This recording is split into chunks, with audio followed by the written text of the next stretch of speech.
Christian. Yan. Marami po kasi mga pundasyon sa bawat Kristiyano pagdating po sa kanilang pananampalataya. Kaya dito po natin makikita rin po kung talaga totoo po tayo as a Christian who really believe in Christ Jesus. Hindi po lahat na nakakakilala sa ating Panginoon ay totoo. Dahil meron po talaga na hindi po talaga ganap yung pananampalataya nila sapagkat marami pong form of faith na nabubuo sa isang tao. Kaya let's find out kung talagang yung ating pong pagkilala sa Panginoon ay ganap na po. Okay. Jesus was a great illustrator. Alam niyo, ang Panginoon po, magaling po talaga siya na kumagay parang yung pong mga aral na tinuturo niya ay binibigyan niya ng buhay para sa atin. Amen. He has described the faith of those who are religious but lost. Yung po bang religyoso lamang pero sa kalaunan, hindi pa rin po naligtas. He tells of two men who illustrate false and true faith.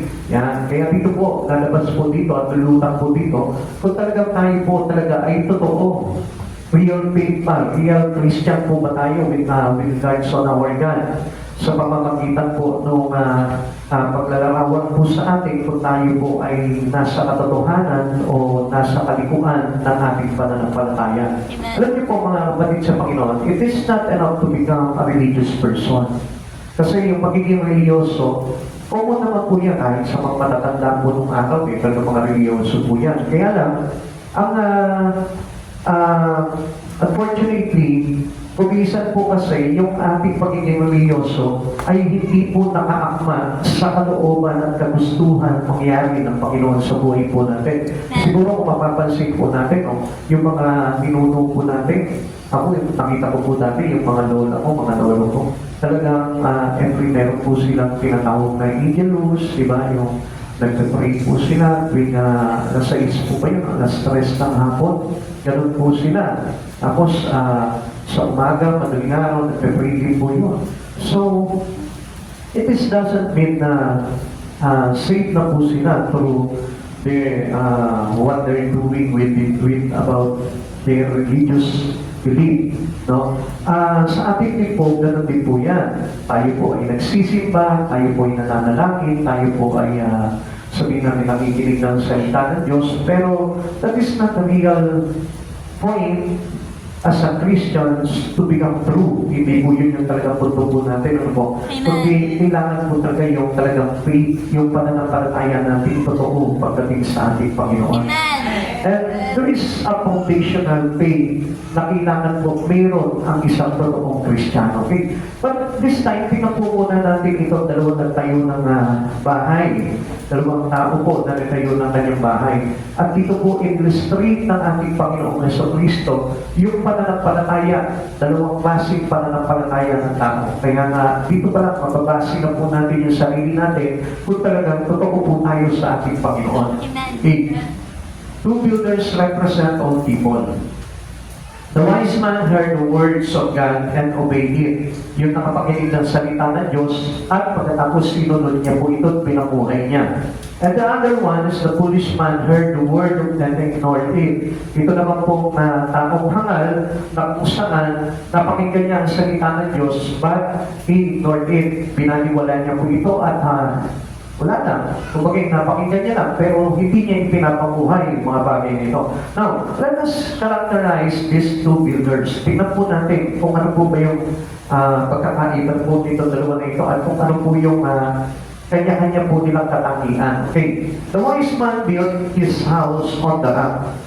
Yung pong matalinong tao, siya po ay nagtayo ng kanyang bahay sa ibabaw po ng bato.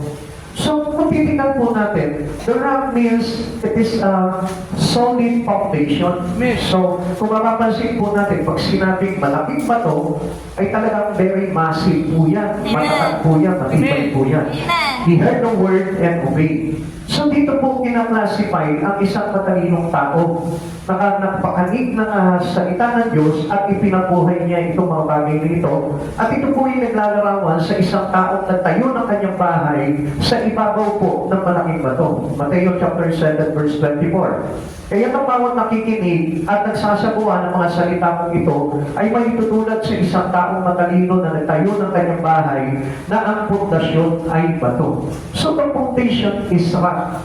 So, let us always bear it in our mind na kailangan ang ating pananampalataya is very massive. Amen. So pag sinabi built on the rock, ang ibig sabihin niya, the house that built on the rock, ibig sabihin po niyan, he has a strong foundation, a massive foundation, a huge foundation. Amen. So ang ibig sabihin po nito, yung pananampalataya niya ay talagang matibay. Amen. Amen. So, kung imagine po natin, ang isang bahay na nakatayo sa malaking bato, so makikita po natin yan na talagang hindi po talaga mayayamig yan. Kahit tamaan po ng mga bagya kasi matibay po yung kanyang pagkakatayo doon sa malaking bato na iyon. Amen. Kaya ganito po may ilalarawan yung isang tao na nakapakinig ng salita ng Diyos at isinasabuhay niya o sinusunod niya yung bawat napapakinggan niya. The rock provided a solid foundation. Sabi ko nga po sa inyo, pag sinabing malaking bato, ibig sabihin niya matibay. Amen. Amen. Nasubukan niyo na po bang mabagsakan ng malaking bato? Di ba? Try niyo. Try niyo. Tingnan niyo kung matitinag yung bato na yun sa tigas ng ulo ng isang tao. Hindi, no? Hindi matitinag yun. Kahit sa ako ibagsak yun, hindi basta-basta madudurog yan. Okay? The rock provided a solid foundation.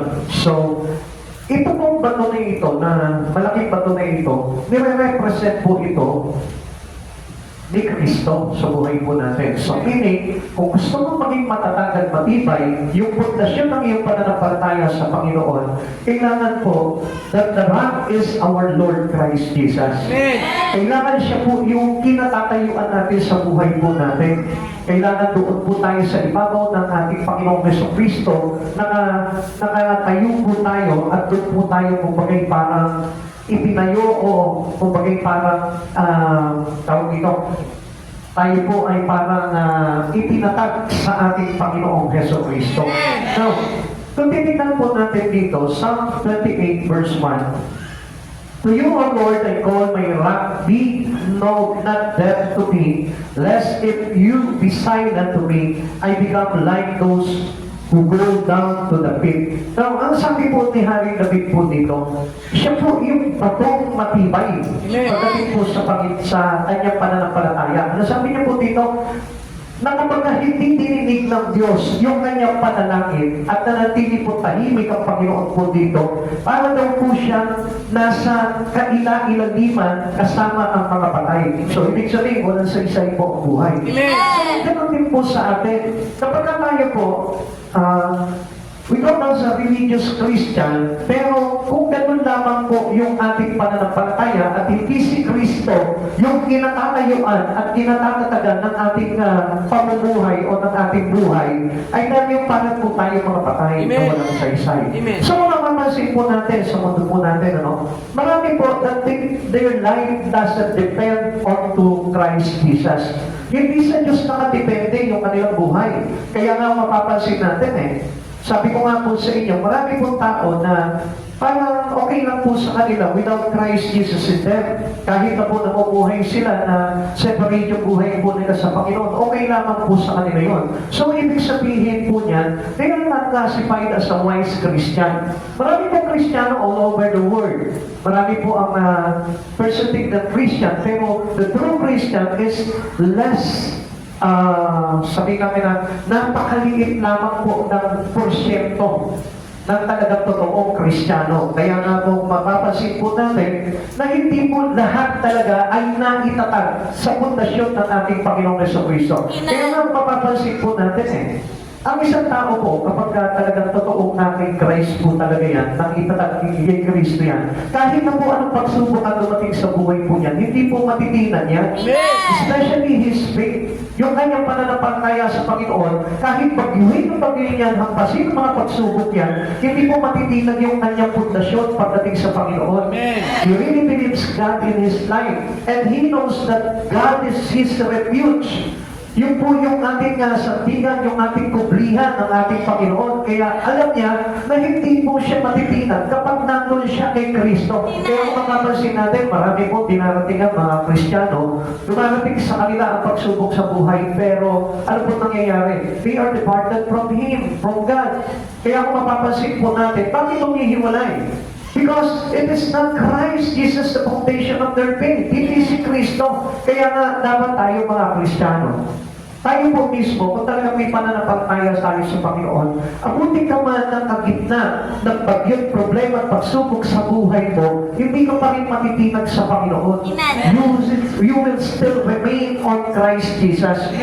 Nandun pa rin yung pagpupuri mo, nandun pa rin yung sarap ng paglilingkod mo, nandun pa rin yung init at alab ng pag-ibig mo sa Panginoon. Kaya ang shaken, sabi niya, ang isang Kristiyano na talagang totoong nananampalataya at ang foundation ng kanyang pananampalataya ay walang iba kundi si Kristo.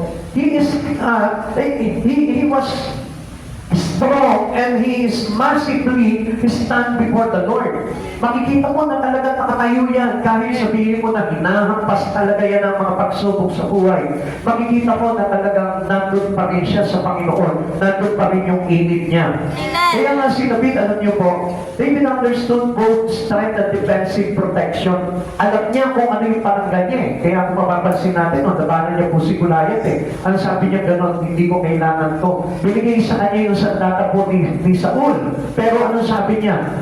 This is not fitted on me. Hindi ako makakalaban ng maayos. Kaya hinubad niya yun, iniwanan niya yun, at anong ginawa niya? Sa pangalan ni Yahweh, sabi niya gano'n, puputulin ko ang iyong ulo at ipapakain ko sa mga ibon. No, kung mapapansin po natin dito, anong ginamit niyang pundasyon po ng kanyang pananampalataya sa digmaan? Si Yahweh, ang ating Diyos. Ganon din po dapat ang makita po natin, maintindihan po natin, na ang pananampalataya po natin ay kumukuha ng lakas, kumukuha ng depensa, pagdating po sa ikakatatag o ikatitibay at ikapapanalot ng bawat isa sa atin, walang iba po kundi ang ating Panginoong Jesucristo. Kaya nga doon ang bigaan. Huwag natin iiwanan ng Diyos sa buhay po natin. Kasi alam naman po ng Diyos kung hanggang saan ang kakayanan natin eh. At alam niyo po ba, na kapag tayo po ay dumating sa hangganan ng kakayanan po natin sa buhay, halimbawa, no? Ito po halimbawa yung haba ng iyong kakayanan. And then, pag nakita ng Lord na you are almost at the end of your thread, at the end of your rope, yung strength mo is nandun na sa dulo ng pisik, ng lubid.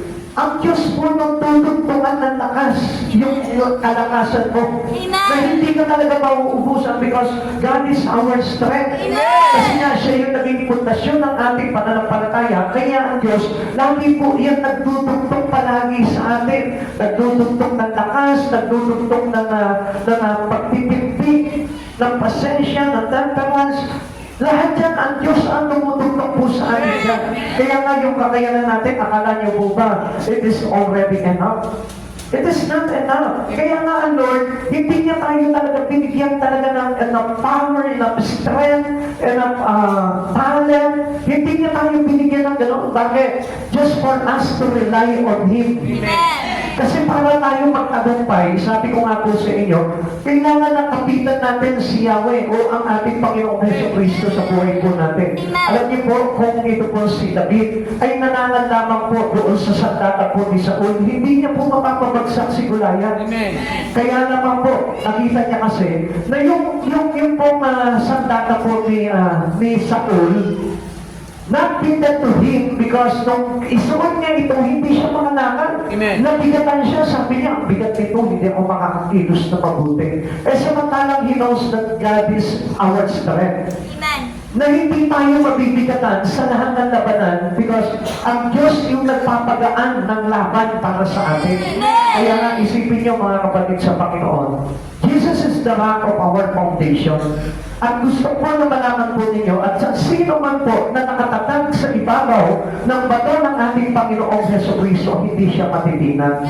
He is wise. Amen. Kapag ipinagmalagi po natin yung buhay po natin sa ibabaw ng bato na walang iba kundi ang ating Panginoong Jesucristo, hindi po tayo matitinag, hindi tayo matitipid ng kaaway at anumang problema na dumating sa buhay po natin, still makikita mo, mananagumpay tayo.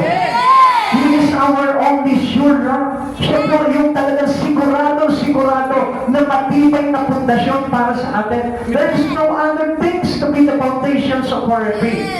Wala na pong ibang bagay na magiging pundasyon. Hindi po natin pwedeng gawing pundasyon po.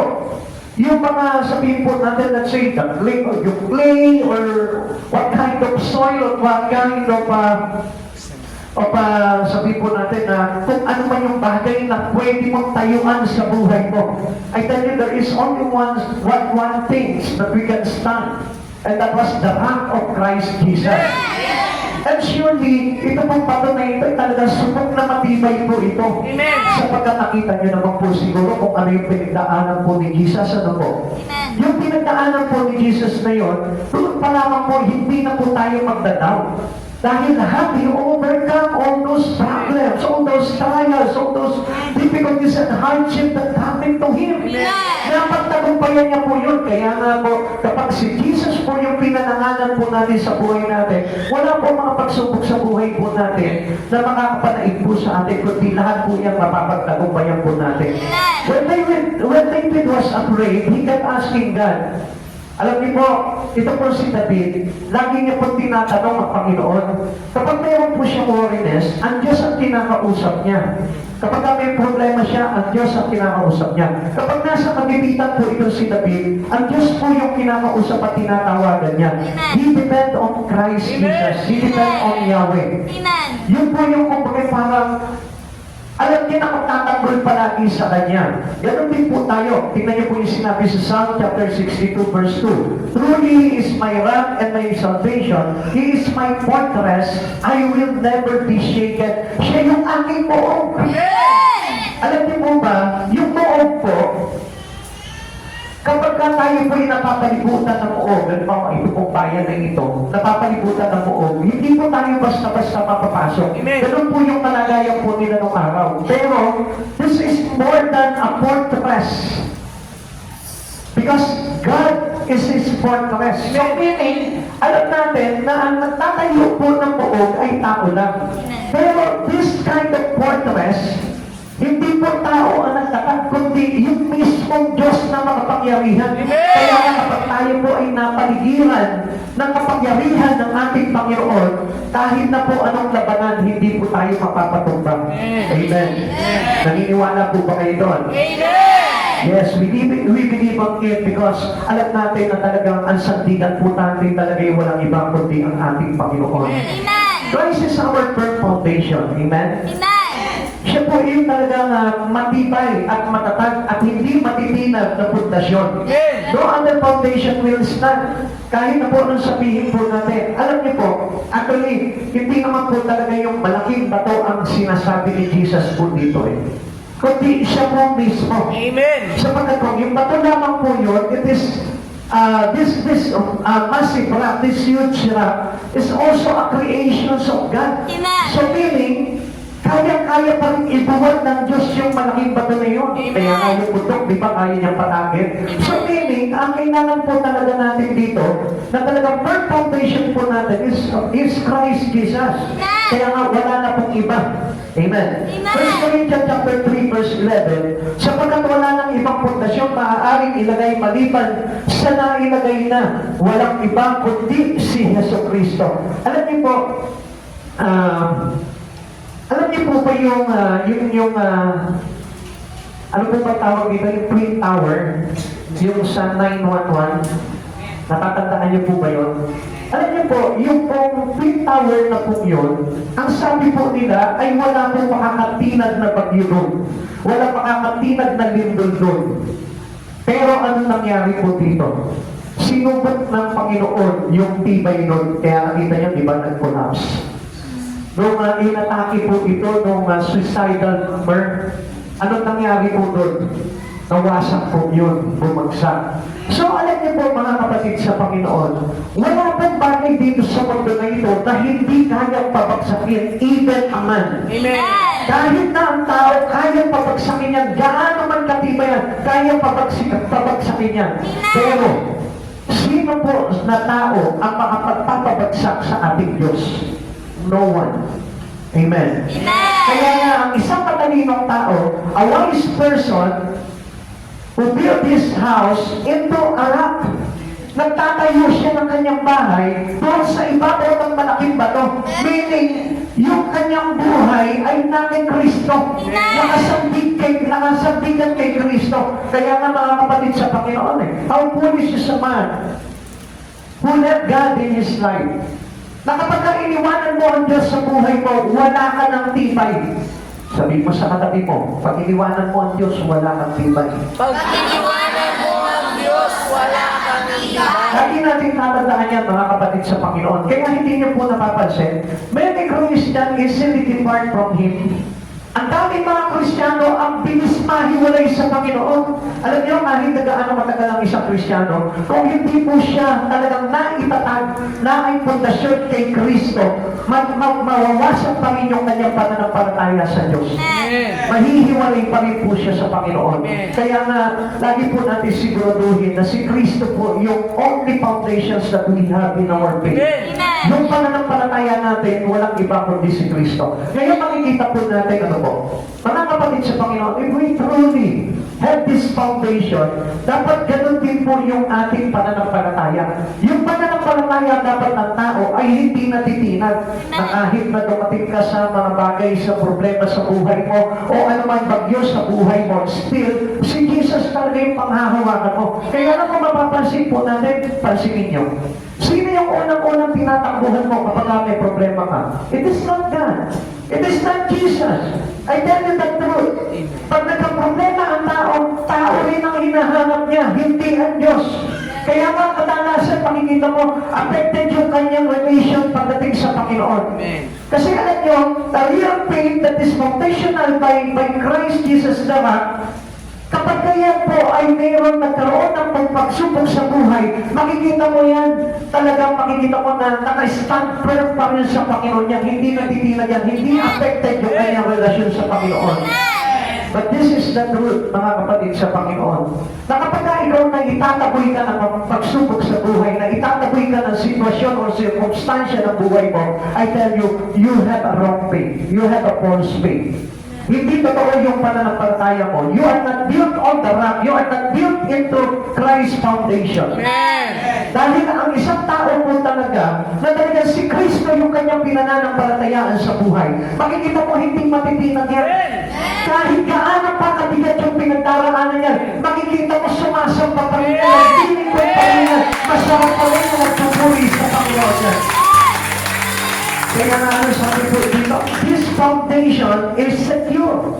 Kaya nga our security is our faith in Christ Jesus. Yun po yung magbibigay po sa atin ng seguridad sa buhay po natin. Kaya mapapansin niyo, di ba, may mga bangko talagang napapalibutan ng mga security, ano? Papansin niyo po ba yun? Lalo na kapag talagang malaki talaga yung pumapasok na pera po dyan sa bangko na yan. Napapaligiran po sila ng maraming security, but still, napag-break pa rin po sila ng mga theft, ng mga rapper. Kaya nga kung mga mapapansin po natin mga kapatid sa Panginoon, naiisahan pa rin po sila. Pero a wise man cannot be ano sabi po dito? Hindi natin madadaya. Amen. Ang isang matalinong tao cannot be cheated by anyone. Mga kapatid sa Panginoon, kung mapapansin po natin bakit? Kasi ang kanyang kasiguraduhan ay natin Kristo. Christ knows everything. Alam ng Diyos kung ano yung kukulangan mo. Alam ng Diyos kung ano yung mga bagay na kahinaan mo. Kaya nga kapag tayo po, si Kristo yung ginawa nating security ng buhay po natin, kailanman po hindi tayo matitinag. Pero if your security was based only upon the things in the world, ay tayo mapapasok ka rin ng pagnanakaw. Kaya ano sabi po ng Bible?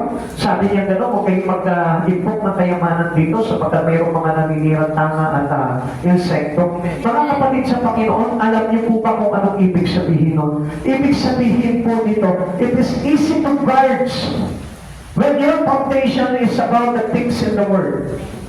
Madali po iyan na kayang-kayang gupain niya, kayang-kayang wasakin niya, kayang-kayang nakawin niya, kayang-kayang na i-snatch sa iyo yung mga bagay niya, but not Christ Jesus. Amen. But not the things in Christ Jesus. Hindi yung mga bagay na itinatagib at pinapasok sa buhay natin ng ating Panginoong Jesucristo. Amen. Kaya nga alam nyo, yung words of God, kapag ito po ipinabuhay po natin, magiging matibay po tayo sa pananampalataya sa ating Panginoong Jesucristo. 2 Timothy chapter 2 verse 19.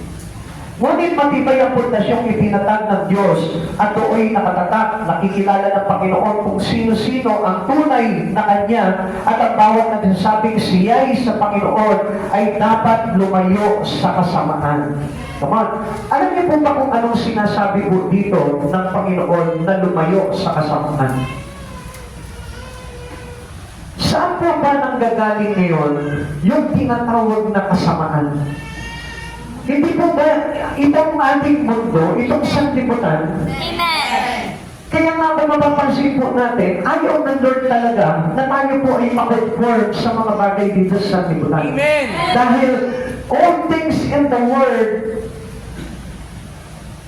pwedeng magkagay po sa atin into evil. Amen. Kaya nga mga kapatid sa Panginoon, marami pong mga pundasyon ang ginagamit yung mga bagay na nakikita natin sa sanlibutan. Yung kayamanan ng sanlibutan. Yung mga bagay na makakapagpasaya sa Kanya dito lamang sa sanlibutan na ito. It can be used by a person who he or did not God as his foundation. Tandaan natin, kapag hindi si Jesus ang pundasyon natin sa buhay po natin, mayroong ibang pundasyon na ginagamit ng tao. Amen. Amen. Siyempre, kung sa atin po, sasabihin natin si Jesus yung foundation natin. Pero makikita po yan sa pamumuhay po natin. Kaya nga, pansinin nyo, kapag mayroong dumating na pagsubok sa iyo, tignan mo kung nag-i-stick ba yung buhay mo kay Kristo o nawawala. Tignan mo kung sumasarap pa ba yung iyong paglilingkod sa Panginoon o nanlalapig na. Kapatid sa Panginoon, pansinin niyo po mabuti. Kapag ang isang tao po talaga is his faith was foundational in Christ, makikita mo yan habang pinapayo yan, mas lalong umaalap sa Panginoon niya. Amen. Amen. Habang nagkakaroon ng problema yan, mas lalong ibinibigit niya yung buhay niya sa Panginoon. Amen. Doon mo makikita na si Kristo talaga ang pundasyon ng kanyang pananampalataya. Amen. Pero kapag nakita mo yan, na dinatingan ng bagyo sa buhay yan, at natinag yung kanyang pananampalataya sa Panginoon, that is not Jesus, the one that put into His foundation. Kapatid sa Panginoon, isipin niyo po mabuti. Marami po sa atin, Kristiyano na tayo, pero nakakalimutan natin yung salita ng Diyos kapag tayo po'y dumaraan sa pagsubok. Amen. Kaya nga po ang tao, hindi po dumidepende pagdating sa Panginoon because they don't see anything in the Lord. Amen? Amen. Kayo po kami nakita kayo? Wala. Tama po ba? Hindi niyo po maisip, may nakita po ba kayo mga bagay sa Panginoon? May nakikita ba kayo about His promises? May nakikita kayo? Hindi nakikita. Because our faith is into the things that unseen. Amen.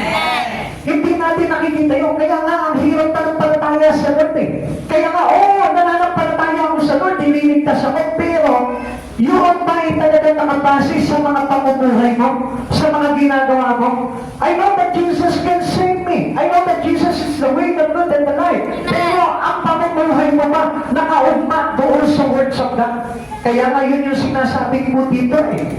na ang isang taong nakikinig, ang matalinong tao ay nakapakinig ng salita at ipinamumuhay niya yun. Ngayon, kapatid sa Panginoon, tingnan nyo, mga kapatid.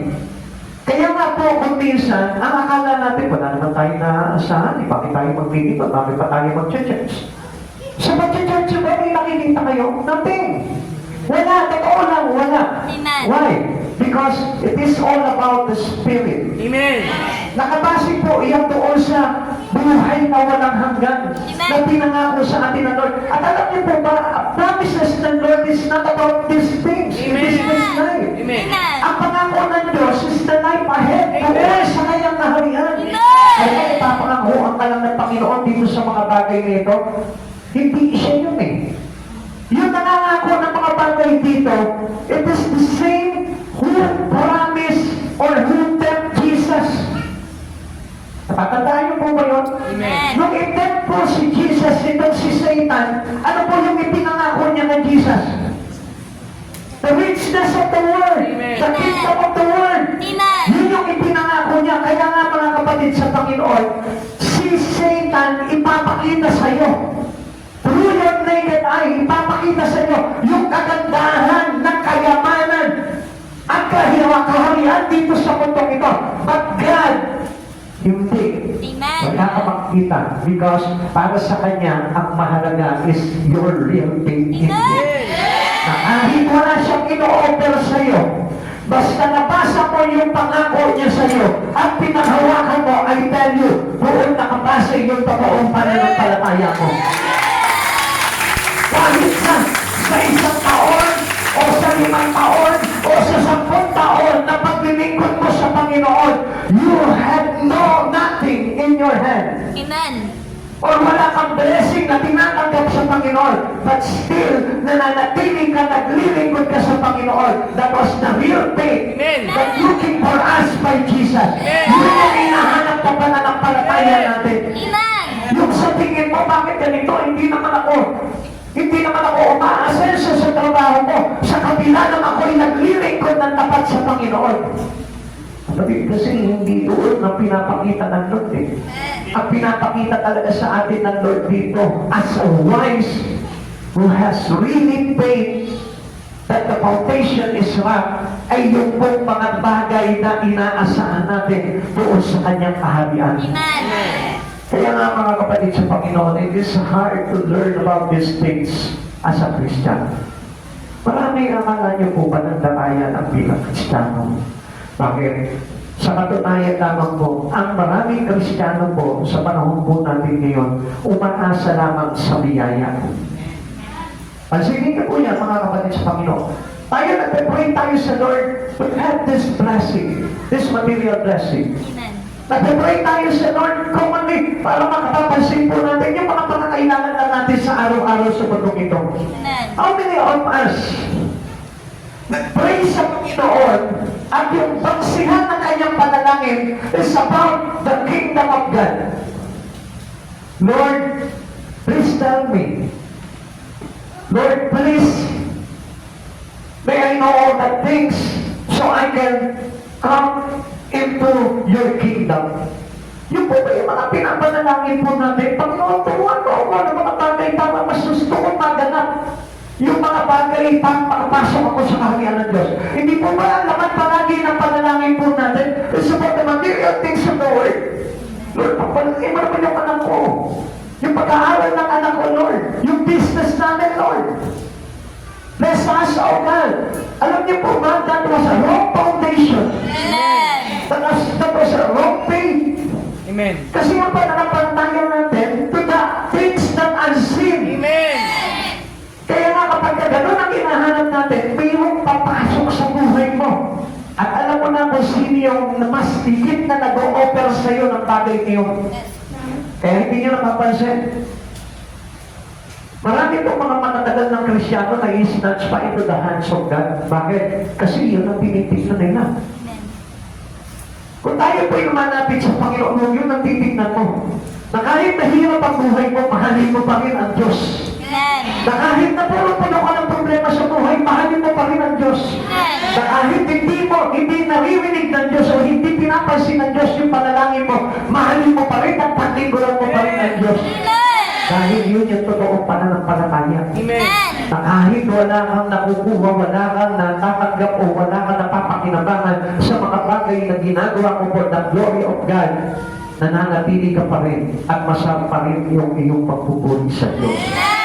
Are you building your life on this foundation? Ang hirap, ano? Akala natin gano'n lang basta tatayo lang tayo sa mga bagay kay Kristo. Paano kapag sinubok na tayo, tatayo na pa rin ba? Have you trusted Christ as your Savior? Alam niyo po talaga, si Jesus po talaga yung ating pinagkakatiwalaan bilang magliligtas ng ating buhay. Wala tayong ibang pipiliin sa buhay natin, only Christ. Amen. Wala tayong ibang magiging choice, kundi si Kristo lamang po. Amen. Are you building your life on His Word? Ngayon, kapatid sa Panginoon, marami po sa atin. Minsan nga, marami po sa atin natuturo na po ng words of God, pero still, hindi pa rin nila naiintindihan talaga ang kahulugan ng words of God. Marami po sa atin nag-share na po ng words of God, but still, hindi pa rin nila alam kung paano ipamuhay yung words of God. Amen. Amen. Amen. Meron nga po kung narinig po na pastor, sabi niya po paano kami mabubuhay kung magpupuntay kami sa paglilingkod lamang sa Panginoon at hindi kami magtatrabaho. Come on, mga kapatid sa Panginoon. Ang buhay natin ay sagot ng ating Panginoon. If you know who your God is, you will know Him through the words of God. Amen. Eh kaso parang lumalabas, nag-preach ka, nag-share ka ng words of God, pero hindi mo naiintindihan yung salita ng Diyos. Eh paano ba yung sinabi, my God that shall supply all our needs? Sino po ba talaga yung Diyos mo? Yung po ba nagsabi na my God shall supply all our needs according to His riches? O yung Diyos ng sanlibutan na ito? Marahil nga po kapag hindi po natin ipinabuhay yung salita ng Diyos, ibig sabihin yan, hindi mo naiintindihan. Napapakinggan mo lang pero hindi mo naiintindihan. Amen. Bakit? Kasi ang tingin po natin sa Panginoon ay supplier lang ng lahat ng pangangailangan natin dito sa mundong ito. Pero alam niyo po ba, ang Diyos, our God is a spirit. He is in the Spirit. Come on, kapatid sa Panginoon. Ang gusto ng Lord, matutunan natin lumakad sa Espiritu. Amen. Kaya nga, ano sabi sa atin? Mabuhay kayo ayon sa Espiritu at huwag sakpitan ng laman. Amen. Kaya nga, kapatid sa Panginoon, kung hihingi ka naman hihingi ng kapritsyo, ng kalayawan sa mundong ito, ay kung hindi Diyos ang magbibigay sa inyo yan. Alam niyo kung bakit? Kasi ang Diyos, hindi ka talaga bibigyan ng kalayawan dito sa mundo. Amen. Kaya nga, ano sabi ng Lord? Yung mga bagay ngayon na maglalagay po sa atin sa kapahamakan, yung layaw ng mundo, the kind of life. Amen. Kapatid sa Panginoon, dapat na maintindihan po natin yung bagay ngayon. Ang Diyos natin, it is not the God who give you, sabihin natin yung mga bagay nandito lamang po sa mundong ito. The priority of God is to have you alive in eternal. Amen. Yun po talaga ang priority ng Lord sa buhay po natin. Wala pong kwenta sa Panginoon kung mahirap ka ngayon. Walang kwenta sa Panginoon kung wala kang pinag-aralan ngayon. Walang kwenta sa Panginoon kung mayaman ka o marami kang pera.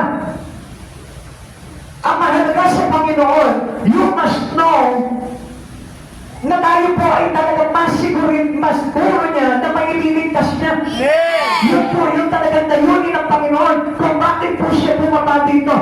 He came to seek and save the lost. Amen. Hindi siya bumaba dito para payamanin ka lang. Hindi siya bumaba dito para i-tolerate ka lang sa mga gusto ko mangyari sa iyo sa mundong ito. Amen. You are wise. If you obey the words of God, you are considered to God as wise. Amen. It is considered that your foundational faith is built upon the rock. Amen. Sabi niya po dito, they came a fierce storm that challenged the structure of the house. Dumating po yung malakas na bagyo. Hinampas po itong bahay na ito. Ano po nangyari dito? The house of the wise man stood firm in the storm. nakatayo pa rin, matibay pa rin. Kapatid sa Panginoon, how do you classify the storm in your life? Sige nga ba, paano may ka-classify sa buhay mo yung bagyo na ito? Di ba itong bagyo na ito, yung sinasabi niya dito, yung wawasak ng tahanan? Tama mo ba? Amen. Kaya nga kung mapapansin po natin, yung mga bagyo sa atin, ang lang po yan eh. Signal number 1 lang. Hindi man actually super typhoon. Yung dumarating na bagyo sa atin. Bakit? Kasi ang sabi po dito, there came a fierce storm that challenged the structure of the house. So, ibig sabihin ito, malakas na bagyo po ito na talagang wawasakin talaga. Amen. Yung bahay na yun. Amen. Kapatid sa Panginoon, kung wala ka pang pera, wasak na ang buhay mo. Hindi. Kasi ang nangyayari po sa atin, kapatid sa Panginoon, iniinda natin ng todo yung mga simpleng pagsubok lamang na dumarating sa atin. You know what? Because of our faith is so little. Napakaliit ng pananampalataya natin. At halos hindi makita. Kaya hindi nyo napapansin, nagpawalan. Sige, mawala ka lang ng pera, pakita mo. Apektado na yung paglilingkod mo sa Panginoon. Apektado na yung masarap ng pagpupuri mo sa Panginoon. Yung matamahan ka lang halimbawa sa preaching. Di ba? Parang nalulupay-pay ka na, nagagalit ka na. Ang dami po ganyan. So, ibig sabihin, how can you depend your life into the words of God kung ikaw mismo, kapag halimbawa nadadaanan ka ng salita ng Diyos, iniinda mo ito. Actually, alam niyo po, the words of God can strengthen our spirit. Amen. Come on! Mga kapatid sa Panginoon, intindihin mo mabuti. Ang salita ng Diyos nakakapagpalakas ng espiritu natin. Pero bakit ang dating sa atin is very offensive? Because we are not built upon the rock of Christ Jesus. Hindi tayo nakatayo sa ibabaw ng bato ni Kristo. Hindi tayo talagang nananampalataya kay Kristo. Kaya nga po, yung bagyo ng buhay po natin, maliit na bagyo naman pero napapabuhay ka. Sabihin sa inyo ng diablo, kaya ko namang ibigay sa iyo yan. Bakit nagtatsaga ka pa dyan? Diyan, mahihirapan ka na. Ang daming bawal dyan. Masasaktan pa yung damdamin mo. Very offensive pa. Kapag ang words of God, sabihin siya sinta. Samantalang easily, you can get it from me. Sabihin siya sinta. Oo nga. Kaya makikita mo ang isang Kristiyano pag lumabas sa Panginoon. Sabihin nila, mas pinagpapala pa ako pag wala akong sunod eh. Alam mo, marami ako nakikita niya. Dati nagigikot sa Panginoon. Ang buhay niya, napaka-simple lang. Pero, nagsawa. Nagsawa siya sa paglilingkod sa Panginoon. Hindi sa pastor ng media. Nagsawa. Ang ginawa, nag-abroad. Tapos, ngayon, ganda ng bahay niya. Malumansyon yung napagawa niyang bahay. Doon sa kami sa Valenzuela. O sa kaya ng kotse niya. Pati yung mga anak niya, di kotse. So what does it mean? Is it blessing that coming from God? No. He is not blessed because of his faith in Christ Jesus. He was blessed because he was deceived. Yung pagpapala na yun galing sa deceiver, hindi sa Lord. Amen. Kasi hindi mo iiwan ng Panginoon sa buhay mo para ka lang yumaman. Amen. Come on, tingnan niyo po mabuti yung mga kapatid sa Panginoon. Ang sabi ng Lord, kailangan tayo magtiis sa panandaliang panahon para makamit po natin yung walang hanggang kalwalatian sa piling ng Diyos. Amen. So kapatid sa Panginoon, kung hindi mo mapapagtiisan yung kalagayan mo ngayon sa buhay na ito, at hindi tayo makapagtiis sa pananatili natin sa Panginoon, you are not built upon the rock of Christ Jesus. Amen. You are not wise. If you choose the reach of the word, you are not wise. Amen. Kung pipiliin mo lamang yung pagpapayaman sa mundong ito, you are not wise. Amen. Akala nila blessing ng Lord yun. Kung wala ka sa Panginoon, it is not blessing from God. Amen. Kaya nga, mas masarap pa yung nawawalan ka eh. Mas masarap pa nga yung simple lang ang buhay mo. Kesa marami kang ari-arian, marami kang malalaking negosyo, but then, wala ka naman sa So, ibig sabihin yun, it is not Christ, the foundational of his faith.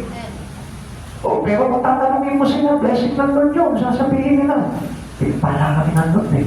Kaya nga ayaw mo i-state na. Pero makikita mo, hindi pinagdidikuran ng Lord, hindi pinu-worship ang Lord, hindi pinaparangalan ng Lord sa kanilang buhay. Even their children, they didn't know God. Hindi nila kilala ang Panginoon sa buhay nila. Ang alam lang nila, yung pong kilala sila ng sanlibutan ito. Amen. Kaya mga kapatid sa Panginoon, do not be deceived. If we have a real faith in Christ Jesus, hindi po tayo makakabagsak ng bagyo na ito. Amen. Amen. Amen. Even the deceit of Satan can be the storm of every life of a Christian. Yung buhay po natin, akala niyo po ba, yung mga problema lamang po yan ang magpapabagsak sa inyo? No. It is when Satan cheated you. Yung paglaraya ni Satan sa buhay natin, pwede po maging bagyo yan para pabagsakin tayo. But if you are a wise, having the faith foundational in Christ Jesus, hindi tayo matatayan ng away. Kaya easily, maraming mga Krisyano, mabulungan lang ni Satan, wala na agad. Nawawala na agad sa Panginoon. Kaya ano sabi ko dito, the house of the wise man stood firm in the storm. Nakatayo pa rin yan, matatag, matibay. Amen. Hindi natin tingnan yan. Ngayon, alam niyo po ba, hindi naman natin kailangan patayin na yung bahay po natin, ipagyuhin talaga, tapos nakatayo pa rin. Ay, patay naman talaga sa Panginoon faith ko.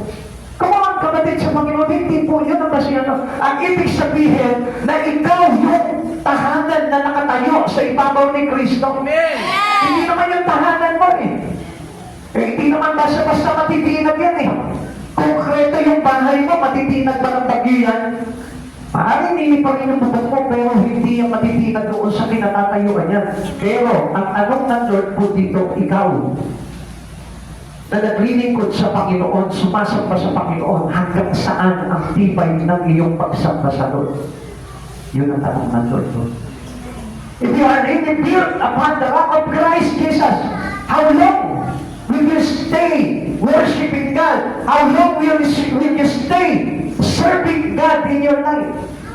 Hanggang kailan? May hangganan ba yan? May bagyo ba yan? May makakapagpabuhan ba yan? I tell you, wala.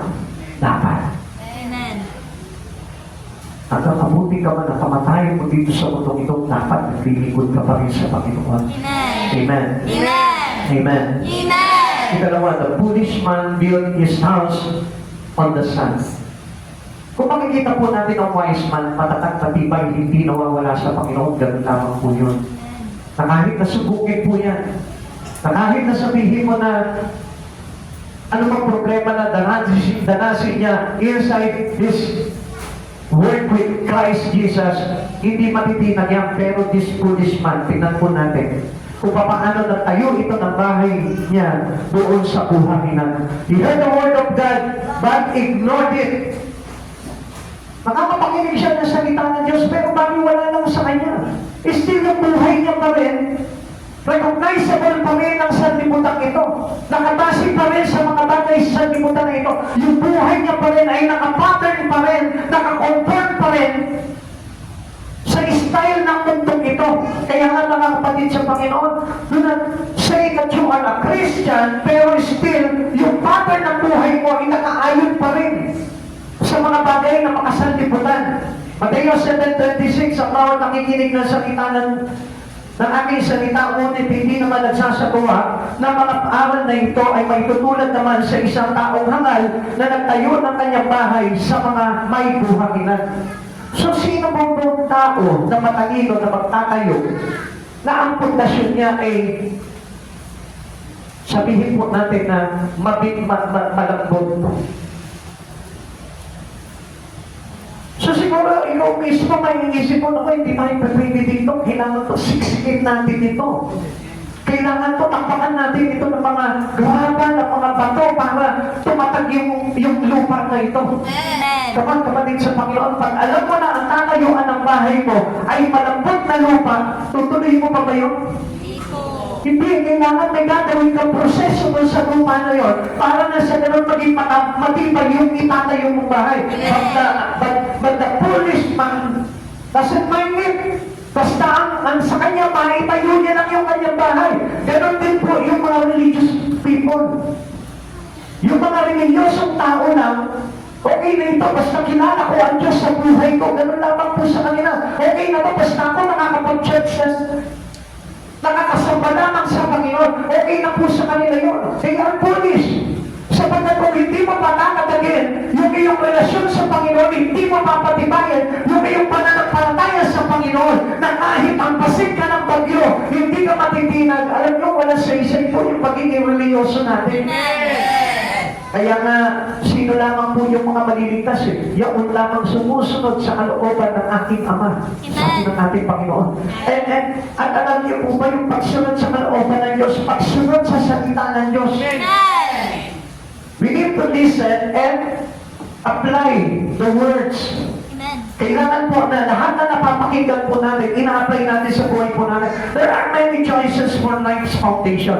Dito po sa buhay po natin, sabi ko nga po sa inyo, marami po tayong pagpipilian na gagawin na pwede natin gawing pundasyon sa buhay natin. At makikita niyo po dito, every one of us, baka nandito pa rin eh. Unang-unang pagpipilian po natin, success to build on wealth. Yung kanilang buhay, yung kanilang pamumuhay nakatayo sa kayamanan lamang.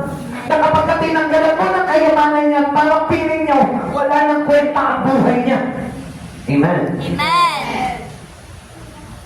Kaya nga marami po sa atin, Kristiyano na, pag nawalan ng pera, para makikita mo, wala nang kagana-gana. Tingnan mo yung katabi mo.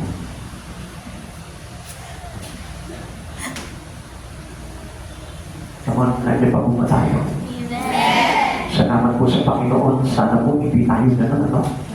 Na kahit na walang pera, pero masaya pa rin tayo na pupuri sa Panginoon. Amen.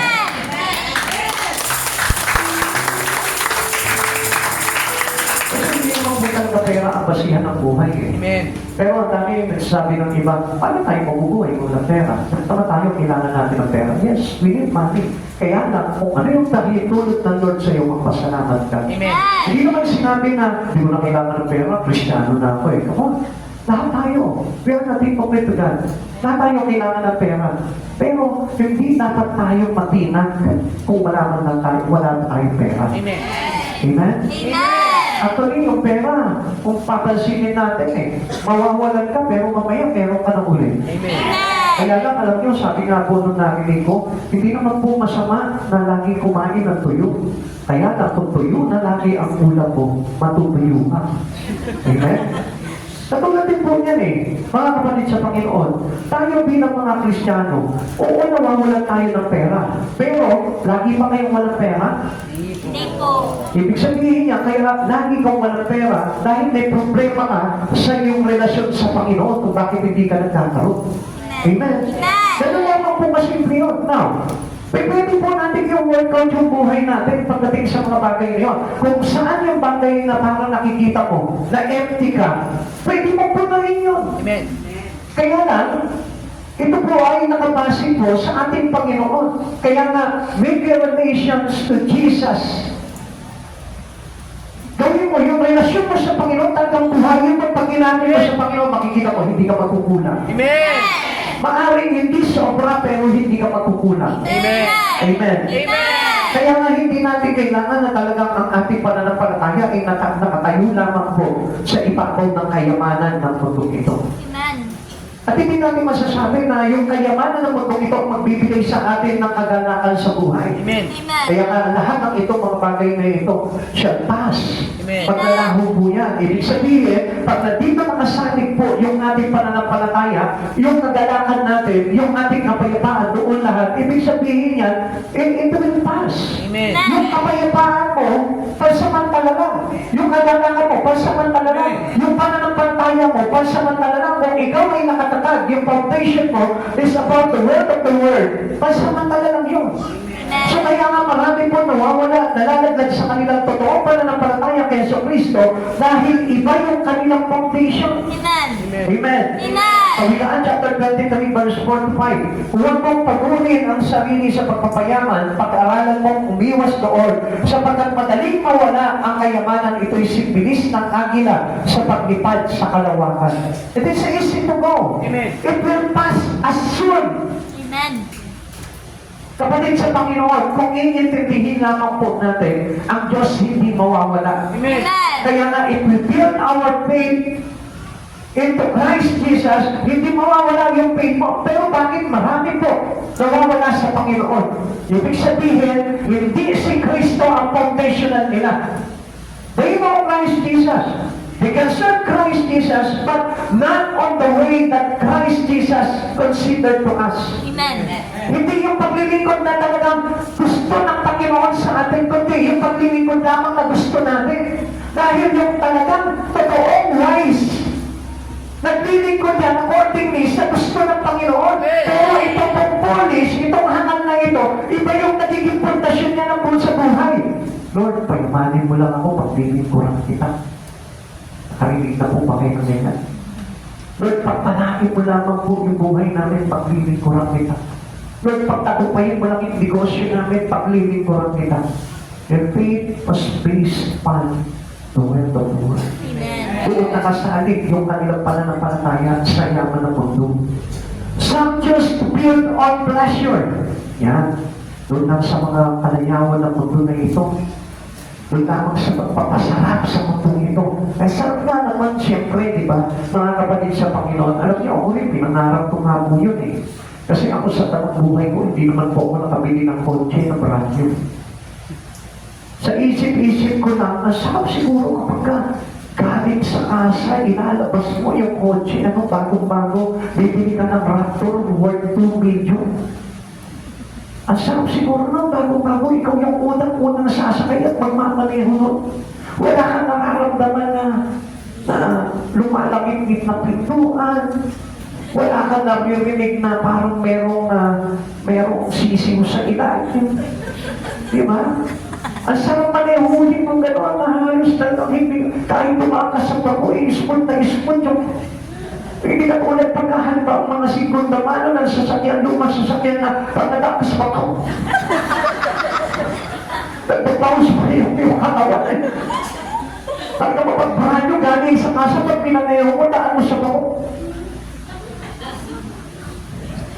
Pero kapag kayong mga old model na kotse, nabili mo, pag tinaan mo sa bako, wala na yung bako, binabaho pa yung katawan mo.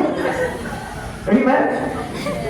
Ang sarap na naman pong isipin yung bagay niya. Ito sa about pressure. Amen. Ang sarap na nakatira ka sa mga malapalasyong tahanan. Amen? Amen. Yung pagkasilip mo ng terrace mo, makikita mo yung garden mo, may swimming pool. Tapos pa sa likuran, mayroon malaking farm. Amen? Amen. Ang sarap ano? Amen.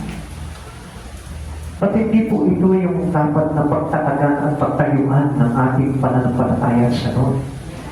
Na kahit wala itong mga bagay na ito, kailangan maging masarap pa rin yung ating pakiramdam dahil natin Kristo. Amen. Amen. Amen. This is not our pleasure.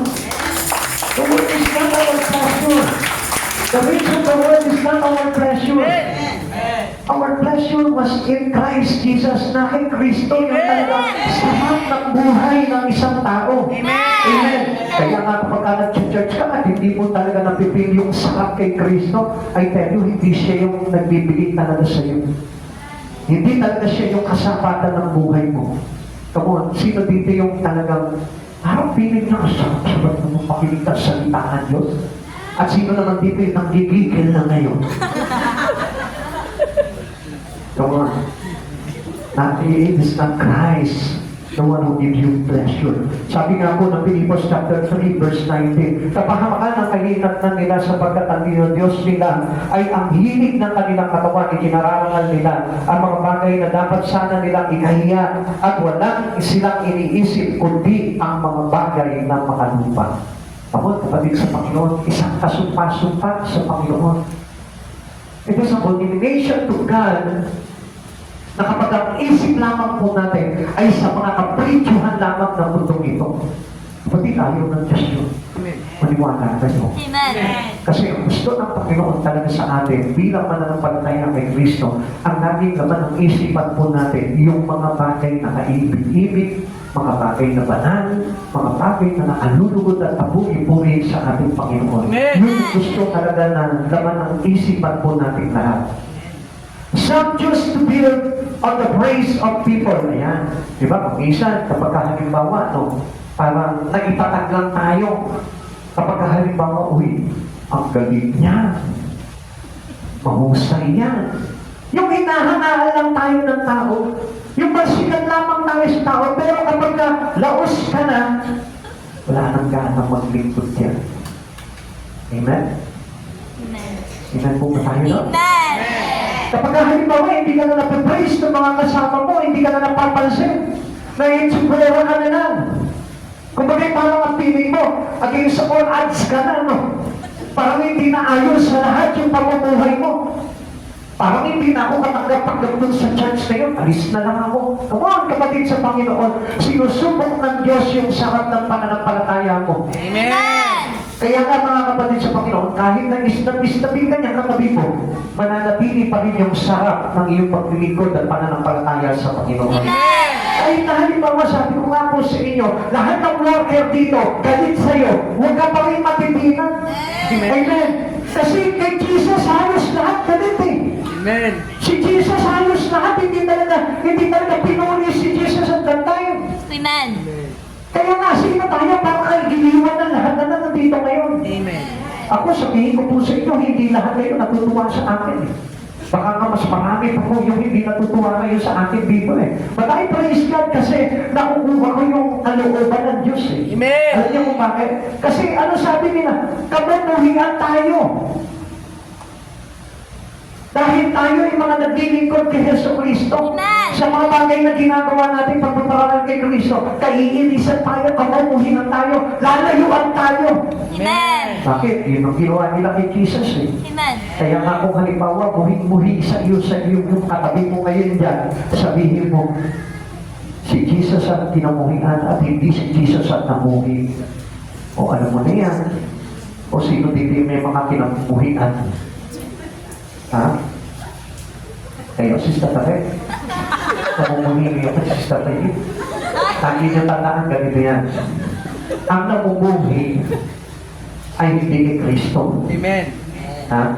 Pero ang kinamumuhian dahil kay Kristo, ha? O baka mamaya, kaya ka kinamumuhian kasi masama ugali mo. Hindi po yun. Kaya ka kinamumuhian dahil malapot ka. Kaya ka kinamumuhian dahil magaspang ka.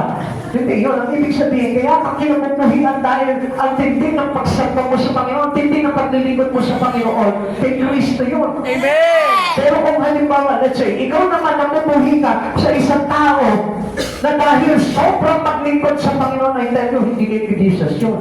Naintindihan po natin?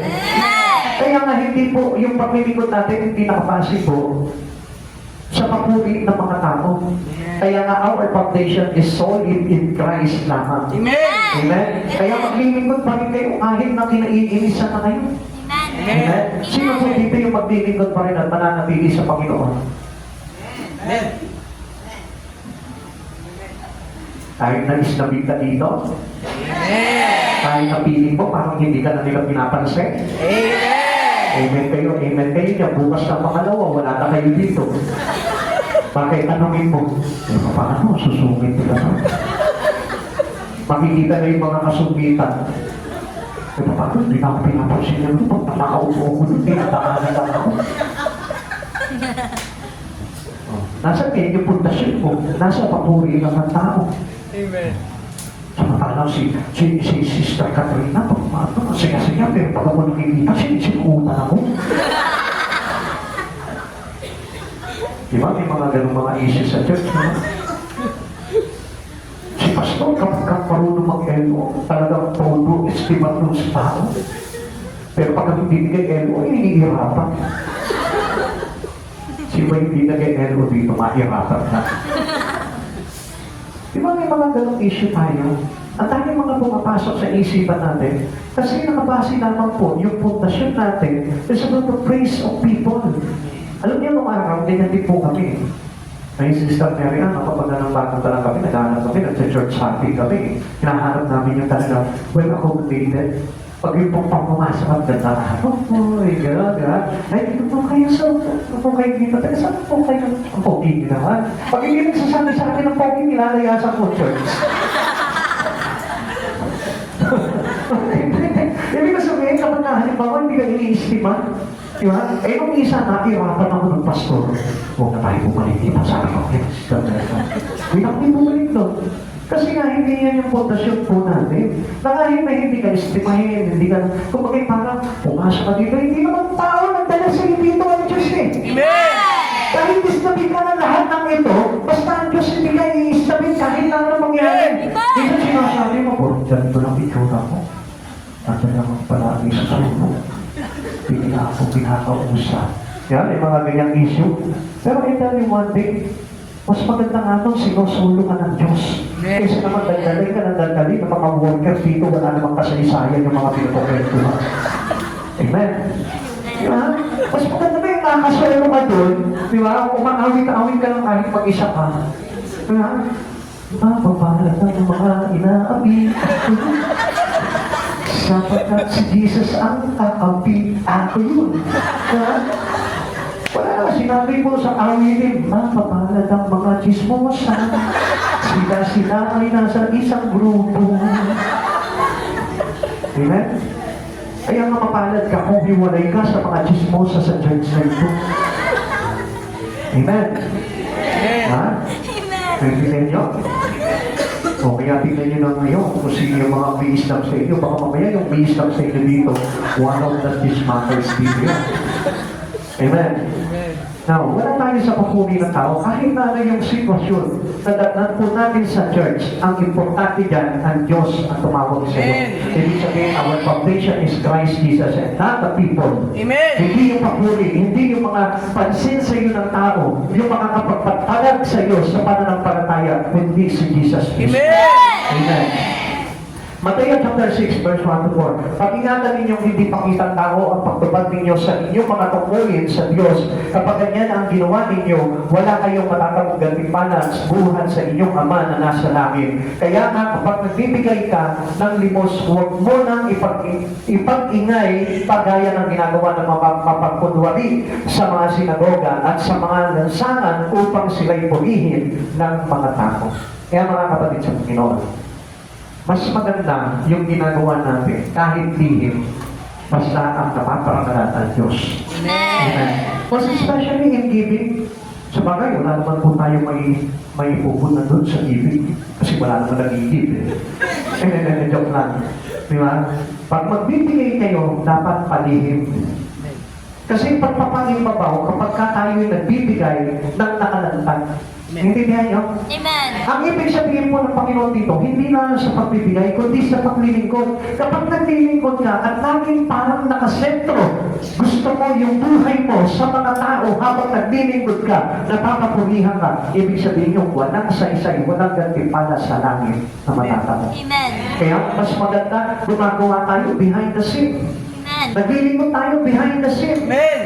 Kaya nga mga kapatid sa Panginoon, alam natin yung dapat tuloy po natin, tandaan ninyo, tinanggap na nila ang kanilang gantimpala sa halip. Kapag nagbibigay ka ng limos, huwag mong nang ipaalam ito maging sa matali mong kaibigan. Gawin mong lihim ang iyong mga pagbibigay ng limos at ang iyong ama ang makakakita ng kabutihang ginagawa mo ng lihim ang siya magbibigay ng gantimpala sa iyo. Come on, ito pa nga yung sistema po dito. Habang nagkakabit, buti na nga lang wala po dito. Pag naguhulog dito, may dalang cellphone. Diba? Sabay ipapaitig niya, sabay ipapost niya sa kanyang Facebook. Amen? Hindi niyo napapansin, di ba? Kahit doon, pag naglilimos sa labas, pag naglilimos, picture na ako. Kunyari, may dalang mga dilata, may mga dalang bigas, magpapapicture pa yun. O, tama mali. Tama po. So, ibig sabihin nun, walang sa isa yung ginagawa mo yun. Ang pagtulong, hindi pa pinagpakulandakan. Amen. Mas maganda ang Diyos na mga nakakakita ng mga bagay ngayon. Kaya nga, halimbawa, let's say, dito, no? Halimbawa, dito, tumutulong ka sa church dito. Huwag mo lang ipagmamakainay. Dahil yung pagmamakainay po natin, wala kang tatanggapin pa biyaya sa Panginoon. Amen. Amen. On what are building your life? Saan po ba na itatagpo talaga at naitayo yung buhay po natin? Will your life hold up when the storm comes? The storm collapsed the house of the foolish man. Ngayon, papasingin po natin. Kapag ikaw, inaabot ka ng bagyo sa paglilingkod mo sa Panginoon, tumitigil ka ba sa paglilingkod mo? Tumitigil ka ba sa pagpupuli mo? Tumitigil ka ba sa pag-church mo? Tumitigil ka ba sa pag-pray mo? Tumitigil ka ba sa pag-aaral mo ng words of God? Come on. Yun ang ibig sabihin nito. Na kapag ang isang tao inaabot ng problema at pagsubok o inaabot siya ng mga bagay na nararanasan niya inside this church, nawawala siya sa Panginoon, ang ibig sabihin niya, he is foolish. Isa siyang hangal na nagtayo ng kanyang bahay sa buhanginan. Kaya ang mga kapatid sa Panginoon, dapat maintindihan natin. Now, what made the difference between two builders? Ano po ba ang pagkakaiba po nito? The devastating storm in this parable were the same. Yung bagyo, iisang po yan, parehas lang po yan. Yung pagsubok ng bawat isa sa atin, parehas lang yan.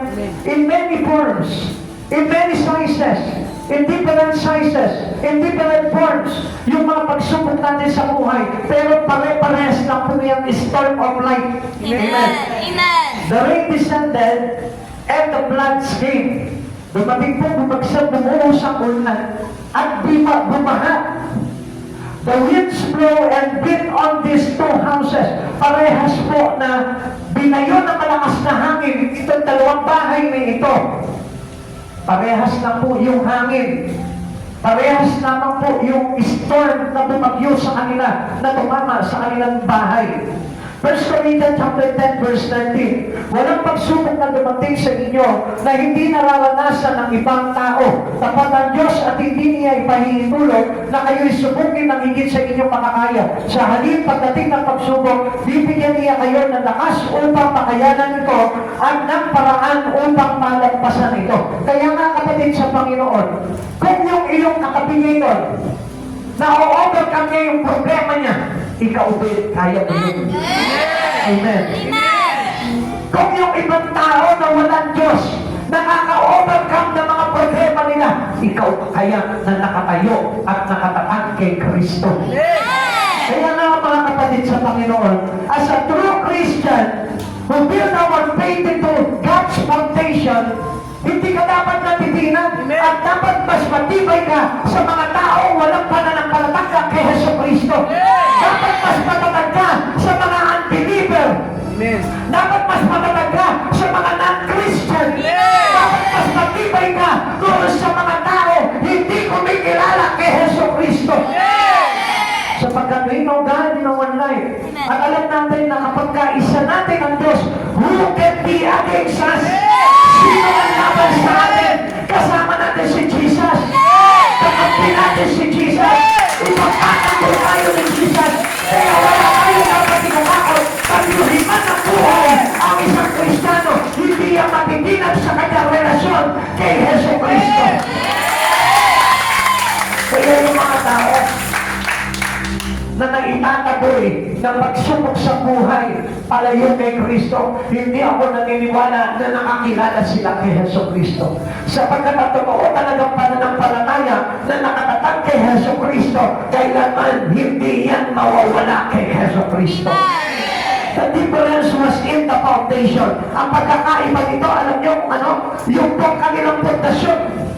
Parehas silang bahay, parehas silang itinayo, kaya lang yung pinagtayuan sa kanila ang magkaiba. Yung isa sa ibabaw ng malaking bato at yung isa naman sa buhanginan. Amen. Pare-parehas tayong mga Kristiyano, pare-parehas tayong tao, kaya lang yung pananampalataya natin ay hindi pare-pareho. Amen. Amen. Amen. Sapagkat mayroon nananampalataya talaga na si Kristo ang kailangan niya sa buhay niya. At mayroong nananampalataya na hindi lang si Kristo ang kailangan niya, kundi yung mga bagay sa mundong ito ang higit na kailangan niya. Amen. The house built on the rock stood firm. The house built on the sand collapsed. Ganito rin po yun. Yung tao na hindi talaga totoong nananampalataya kay Kristo, collapsible po yan. Mawawasak yan pagka inabot ng problema sa buhay yan.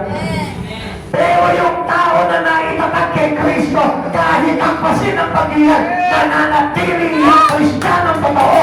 Mananatili yan na masarap na nagtiligod kay Yesu Kristo. Examine the foundations of your life. Try to examine every foundations of your faith. Tingnan mo, yung pananampalataya mo sa pananalapi, nakakanino. Yung pananampalataya mo sa pag-aaral mo, nakakanino. Yung pananampalataya mo sa kaligtasan mo, nakakanino. Yung iyong pagsamba ngayong oras na ito, nakakanino. Tanungin mo yung sarili mo, examinin mo yung kalagayan ng espiritu mo, examinin mo yung pananampalataya mo. Na kahit pa manggalang ka ng trabaho, na kahit pa manggalang ka ng ari-arian, mananatili pa rin pang masarap ang paglilingkod mo kay Yesu Kristo. Mga kapatid sa Panginoon, this is the real foundations of our faith. Jesus. Isang dami ng mga taong tagal-tagal na sa Panginoon, but still, hindi pa rin si Jesus ang pinipili nila sa buhay nila. Gusto kong malaman po ninyo, dapat kahit na ang pagsubok na dumating sa buhay natin, si Jesus pa rin yung pipiliin natin at wala ng iba. Kaya nga mga kapatid sa Panginoon, pagdating ng pagsubok sa buhay mo, dapat yung buhay mo mas lalo mong inilalapit kay Kristo at hindi mo ilalayo. Sapagkat gusto kong malaman mo, lahat ng nagtagumpay sa buhay, si Jesus ang talagang kasagutan. Amen. Si Jesus ang dahilan kung bakit ka nagtatagumpay. Si Jesus ang dahilan kung bakit nagkakaroon ka ng kapayapaan. Si Jesus ang dahilan kung bakit may kagalaman ka sa buhay. Si Jesus ang dahilan kung bakit nagiging maayos sa buhay. Kapatid sa Panginoon, even though sabihin mo na mahirap ka, hindi mo pwede sabihin hindi maayos ang buhay. Maayos pa ang buhay. Amen. Kaya lang kasi iba ang basihan ng kaayusan ng isang tao. Ang basihan nila, yung nakatirang asap ng tahanan, yung marami kang ari-arian, yung marami kang pera, yun ang maayos na buhay sa kanila. Hindi pa yung kahit na mahirap ka, pero nakakakilala ka sa Panginoon, pinagtitikuran mo, pinupuri mo sa buhay mo ang Panginoon, yun ang totoong maayos na buhay. Yung hindi mo pinagpapalit sa Yesu Kristo, na kahit wala kang kinikita, na kahit maliit lang ang sweldo mo, na kahit na kukunti lang, yun naman ang wallet mo. But still, nakikita mo, masaya pa rin yan. Kapag nasa church, masarap pa rin magpuri sa Panginoon yan. Kapatid, yun yung totoo. Yun yung totoo pagdating kay Kristo. Hindi yung basta-basta nawawala na lang. Hindi yung basta-basta naglalaho na lang. Hindi yung basta-basta na lang nawawala ng gana. Pagdating sa Panginoon Yesu Kristo, tatalo ang Panginoon Yesu Kristo. Kahit nagaano mabigat kung ginagawa mong kasalanan, hindi na wala ng gana sa iyo. Kahit ilang beses mong iniwan ang Panginoon sa buhay mo, hindi na wala ng gana sa iyo, Lord. Kahit na ikaw wala kang gana sa Panginoon, pero hindi na wala ng gana sa iyo ang Diyos na ito. Ikaw pa rin yung iniisip niya. Ikaw pa rin yung tinatawag niya na iligtas. Kahit na minsan na tinitinay mo na si Jesus sa buhay mo, still ikaw pa rin ang laman ng isip at puso ni Yesu Kristo. Amen. Bakit? Kasi is not willing to give up. Hindi ka niya gusto i-give up. Kahit yung minsan nagkaroon ka ng problema tapos sa sinisip mo ang Diyos. Bakit kasi ganito, Lord eh? Bakit mo kasi pinahintulutan sa buhay ko ito eh? Kapag hindi ang Diyos ang dahilan nun, ang dahilan nun ang tao. Ang Diyos ay pangyari sa buhay mo yun. Ano man yung mga masasakit na pangyayari natin sa buhay mo, hindi gusto ng Diyos na mangyari sa iyo. Yun ay bunga ng kasalanan mo. Yun ang bunga ng hindi mo pagkilala noon sa Panginoon Yesu Kristo. Buti nga sa ganun lang eh. Sa mga hindi nananampalataya sa Panginoon, ang sabi ng Biblia, nananatili sa kanila ang poon ng Diyos. Buti nga sa atin wala. Dahil nagbalito na tayo sa Lord. Kabalit sa Panginoon, papalit tayo. Dahil patuloy natin inilalapit ang buhay sa Lord. Hindi man ganun tayo mahusay maglingkod sa Lord. Hindi man ganun tayo katapat na maglingkod sa Lord. Hindi man natin maibuhos ng todo yung buhay natin sa Lord. But still, minamahal ka ng Diyos. Itinatanggi ka ng Diyos. Kaya nga sabi ng Lord, pinalaya na tayo sa sumpa ng kamatayan.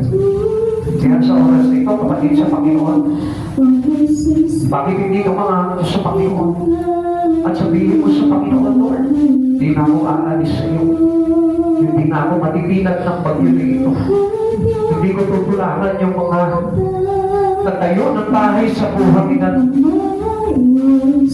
Nangiya ako mo kayo tumayo sa oras na ito.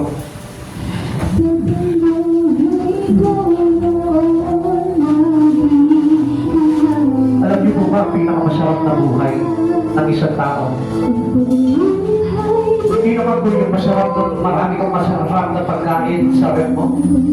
Hindi naman yung meron kang nakalipak na pera sa bangko mo.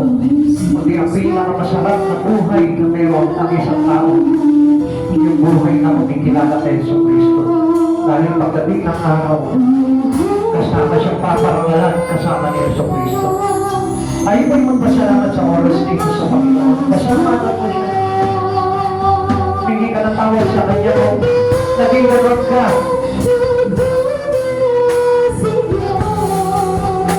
Kung meron ka ng bagay na nagawa laban sa Panginoon Yesu Cristo, hindi ka natawag. Kapatid mo, ulitin ko.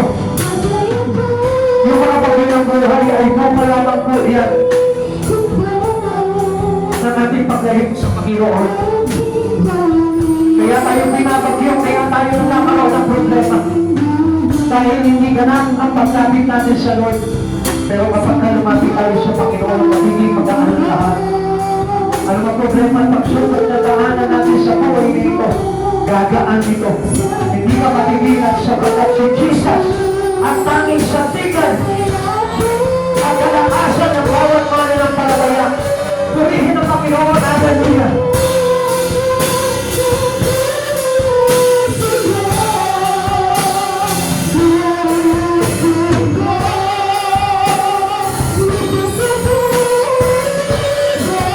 Purihin mo siya sa salakatan mo. Hallelujah, Lord to Christ. Salamat sa iyo, Panginoon. Pinapagabili ko ang aming buhay sa iyo, God. Sa kanya ng pagkaroon ng maaway, Panginoon, at patuloy kami itinatatuloy pagkayo sa iyo, Panginoon. Hindi mo pinapaitanong, Panginoon, na maagaw kami, Panginoon. Kahit nakapera kami, Panginoon, na kailangan na Panginoon. Hindi na kami malalagay sa iyo, Lord. Hindi na kami makaagaw sa iyo, Panginoon.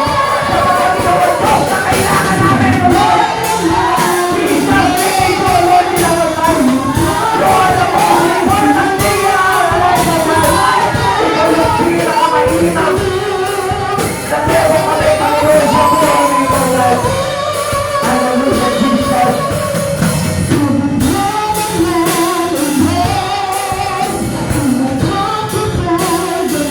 Pinapasalamat ako namin, Panginoon.